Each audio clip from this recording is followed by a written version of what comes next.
Welcome back to the county seat. Our topic today is taking a look at different ways to manage forests. There's been some talk and there have been comparisons about different entities on public lands and how they work, and we're going to kind of blend that into a concept who's really been pioneered in part by Kane County Commissioner Jim Matson, who has a long and extensive background in forestry. And Jim, thank you for taking the time to join us today. We had a current forester consultant who was supposed to be with us today, but last-minute health issues stopped him from joining us. We're going to carry on without him. So I will try to play devil's advocate for some of the things that Tom talked about that didn't quite align with yours, but we'll get into a conversation. Okay. So let's start right with the title. You're talking about forest stewardships. Explain the concept. And also coupled with community forest stewardship, you know. So what we want to do is kind of couple, if we can, our forested landscapes with those communities that are in and around and adjacent to these large forest tracts. They're the direct beneficiaries today, and they also ought to have a role in what the direction is as we go ahead and manage toward healthy forests in a sustainable fashion. There would be some people who would argue that if you clear-cut an area, you've scarred its natural beauty. And so it seems to me that the argument really is about aesthetics, that the environmental and recreational community say, well, we don't want that forest mowed down. So what's your answer to that? Let's say that I was a 25 or 30-year-old forester and I was given a tract of, let's say, 80,000 acres to manage. In a career, in a 30, 40-year career, I could change the character, the structure, and the nature of that whole forest stand, and you wouldn't know it at the end of that 40-year period. How would I not know it? I mean, some people would say, well, how dare you think that you should change Mother Nature? If you can go in there in such a way and remove the trees that in one sense or another are either out of phase or not contributing to the overall picture. But what I'm talking about is that we could do it in such a fashion that most of us are windshield observers. And as you drive to and through the forest over a decade or 2 decades or 3 decades, that forest character can change if we don't see it. But if you have a large area that's been cut over or clear cut, as you said earlier, right away you know what's happened to it. But a large fire is as devastating as a big clear cut. So we've got to deal with the natural presence of that forest, its forest structure, and what it's contributing. Okay, so let's take an example of this. Let's look at West Yellowstone.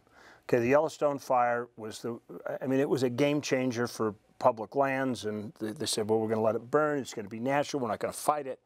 And it wiped out that tall stand of lodgepole pines that you used to basically drive through a lodgepole tunnel till you got to the Madison River Junction.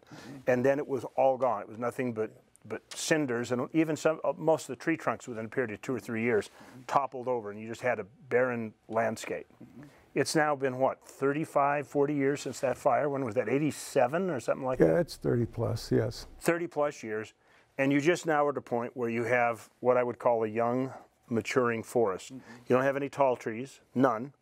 And they're probably 60, 70 trees per acre, and there's other growth in there. But the trees are starting to become predominant in that landscape again, but not tall. Okay, if you're talking about the stewardship, community stewardship program where somebody is selectively trying to maintain it, how different does his project look than that one? I think when you have those kind of disruptive structural changes, you're going to be able to tell it and notice it over time. But let's say that we decide that we're going to harvest with a group selection approach to it. And so we're taking a look at this clump of trees and its age and its structure and this one and this one. And we're going to say basically we want to be able to take and move this mosaic around over time, and you thin it out so that you always have a forested canopy over top. But there will be so many trees per acre, whether it's 20 or 80 at any one stage or the other. But as you remove material, you take material out that has commercial value. It helps pay for the processes, and you don't have to go to the banks of the Potomac to borrow money.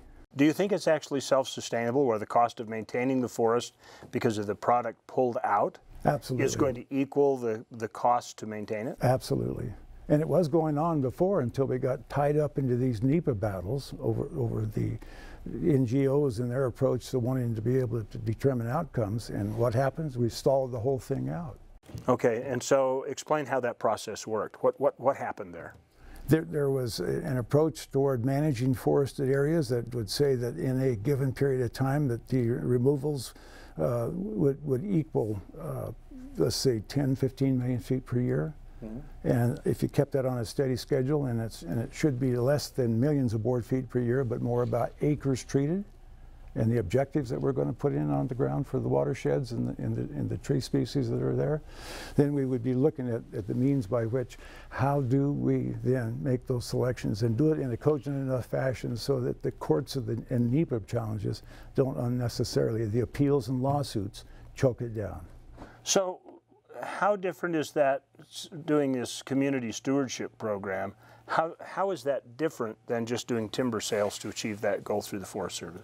I think when you hang a commercial label on it, it naturally takes on an air of skepticism as opposed to something that would say the beneficiaries of this are the families, the communities that are in and around that need the tourism, that need that wood material, and they need to have jobs for their people. And the way to do this thing is to say basically you have working circles. Mm-hmm.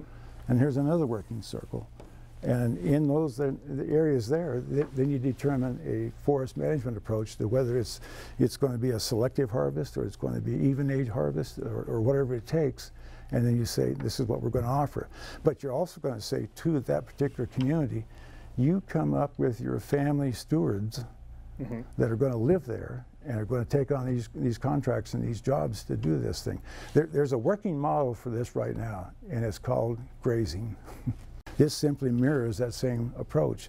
So as to whether you had 4 or 5 contract entities or you had one large or one mill, they would be responsible for going out, making an assessment, and then making an offer back to the forest and saying, we're going to do X in this period of time, and we'll pay you this for it.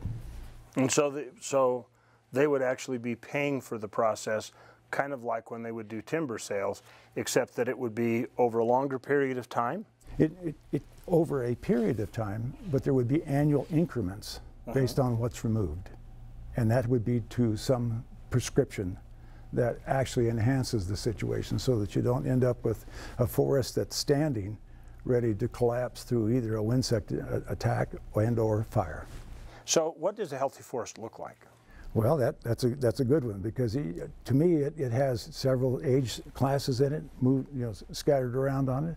You might even have 2 or 3 different species, but you look up in the crowns and you can tell because they're all cone-shaped. But if they're topped off and flat and no foliage, that particular forest is going through a phase where it's going to eventually drop or collapse. Really? Yes. So to get that cone shape, the trees, if I'm guessing, they need light, and so you got to have them thin enough that they can fill out at the bottom and create that cone shape at the top of the trees. And moisture, and some trees need more shade than others. Other tree species need more sunlight, so you get a mixture of that as you go along through that. Does it have open space in the middle of it? It sure does, and sure can, and sure should. And an edge in the interior. And then at a particular point in time when it's restocked, so that it goes from, let's say, having anything from 80 to 100 trees per acre, as it thins itself out, you probably end up with a net number of trees out there somewhere around 40. And that acre has enough moisture and enough sunlight and other conditions that allows it with its own productivity to grow up over that period of time. And then it goes on into something that can be 18 and 24 and 36 inches in diameter. And 80 to 150 feet tall.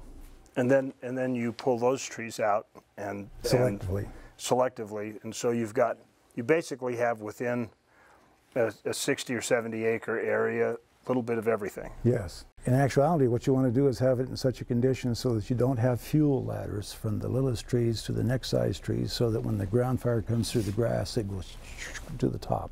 So you need breaks in there so that it does not do that, and you have time to react to a ground fire. Those are all things that contribute to that particular mosaic as you select for those conditions over 150, 100, 200 year period.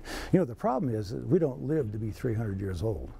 Right. We look at it through the eyes of what we see right now today without realizing there's other conditions coming. So that's the opportunity that's out there. So do you think that a lot of this environmental meandering into land policy has to do with the fact that we're looking at a life cycle that's 300 years and we're trying to interpret it into 70?